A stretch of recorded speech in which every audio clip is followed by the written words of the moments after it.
Et si je te disais que la personne qui te limite aujourd'hui n'existe peut-être plus depuis des années? Bonjour à tous, ici Kaina, coach en développement personnel. Bienvenue sur ma chaîne Lean Soul. Et comme d'habitude, ici on parle de spiritualité et de développement personnel, le tout sans bullshit.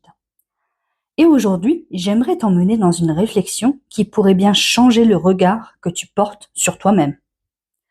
Parce que j'ai envie de te poser une question. Est-ce que tu te définis avec la personne que tu es aujourd'hui ou alors avec celle que tu étais il y a 10 ans? Je m'explique. Tu connais sûrement quelqu'un qui dit, par exemple, moi je suis nul avec les prénoms et 10 minutes plus tard, il est capable ou elle est capable de te réciter les 11 joueurs de son équipe de foot préférée depuis 1998. Comme quoi, j'ai envie de te dire, notre cerveau adore parfois nous raconter des petites histoires. Et le problème, c'est qu'à force de les répéter, on finit par les croire. Et ça peut être des phrases du style « je suis timide »,« je manque de confiance en moi »,« je suis nul avec l'argent »,« ah, je sais pas dire non »,« je suis toujours trop gentil ». Mais laisse-moi te poser une question. Est-ce que c'est encore vrai aujourd'hui? Ou alors, est-ce que c'était vrai à une période de ta vie et que tu continues simplement à le répéter? Parce que parfois, notre identité n'a pas suivi notre évolution. Imagine que je te montre une photo de toi à 8 ans. Tu ne vas pas me dire « Ah oui, oui, c'est exactement moi aujourd'hui ». Bien sûr que non. Tu sais que tu as grandi, que tu as appris, que tu as changé. Alors pourquoi faisons-nous exactement l'inverse avec notre monde intérieur? Pourquoi est-ce qu'on continue à nous définir avec des phrases qui appartiennent parfois à un ancien chapitre de notre vie? Je ne suis pas en train de dire que notre passé ne compte pas. Bien sûr qu'il compte. Il nous a construits, il nous a appris énormément. Mais j'ai envie de te dire qu'il ne devrait pas devenir une carte d'identité. Prenons un exemple. À l'école, peut-être que tu étais très réservé. Tu n'osais pas parler devant la classe. Et aujourd'hui, peut-être que tu animes des réunions, tu prends la parole, tu oses dire ce que tu penses. Et malgré tout ça, tu continues à dire « moi je suis timide ». Alors est-ce que c'est vraiment la réalité? Ou est-ce que tu te racontes encore une vieille histoire? Autre exemple. Peut-être qu'il y a 10 ans, tu étais quelqu'un qui avait énormément de mal à poser tes limites. Tu disais oui à tout. Tu avais peur de décevoir. Et aujourd'hui, tu commences à dire non. Tu choisis davantage les personnes que tu fréquentes. Tu oses exprimer ce que tu ressens. Mais dès que quelqu'un te demande qui tu es, tu réponds « écoute, moi je suis quelqu'un qui n'arrive pas à poser ses limites ». Tu vois ce qui se passe? Quelque part, tu continues à représenter une personne qui est déjà en train de disparaître. C'est un peu comme garder ton ancienne photo de permis et t'étonner que personne ne te reconnaisse. Ou utiliser un GPS de 2008, puis râler parce qu'il t'emmène dans une rue qui peut-être n'existe plus.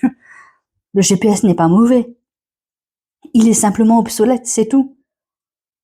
Et parfois, j'ai envie de te dire que nos croyances fonctionnent exactement de la même manière. Elles continuent de nous guider avec des informations qui ne sont plus du tout à jour. Alors laisse-moi te poser une autre question. Quand as-tu pris le temps pour la dernière fois de reconnaître tout le chemin que tu as parcouru? Parce que je remarque une chose. Nous sommes très forts pour voir tout ce qu'il nous reste à travailler, il n'y a pas de souci. Mais beaucoup moins pour reconnaître tout ce que nous avons déjà transformé. On voit encore nos peurs, mais plus le courage qu'il nous a fallu pour avancer malgré elles.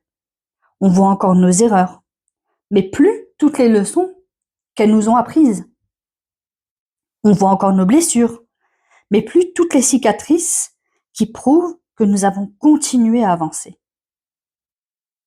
Et si je demandais aujourd'hui à une personne qui te connaît depuis 10 ans, est-ce que il ou elle a changé?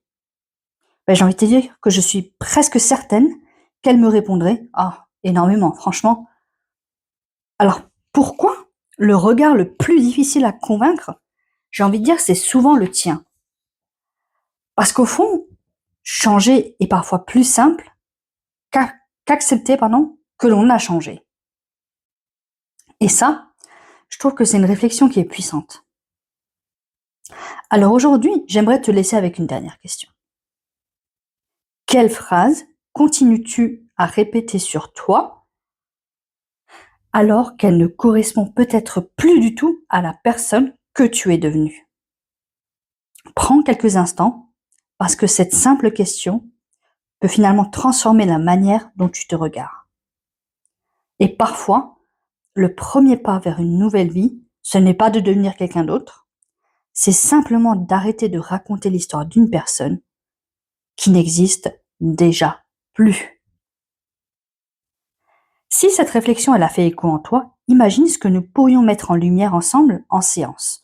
Parce que mon rôle n'est pas de te dire qui tu dois être, mais de t'aider à identifier les anciennes croyances qui continuent de définir ton identité, afin que tu puisses enfin avancer avec la personne que tu es aujourd'hui et non avec celle que tu étais hier.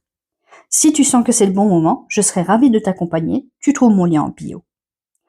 Et rappelle-toi, tu n'es peut-être pas prisonnier ou prisonnière de la personne que tu es peut-être simplement encore fidèle à une histoire que la vie t'a déjà permis de réécrire, tout simplement. Si ce type de podcast te plaît, n'hésite pas à t'abonner à ma chaîne, à mettre un j'aime, un commentaire, et en attendant, je te souhaite une excellente journée.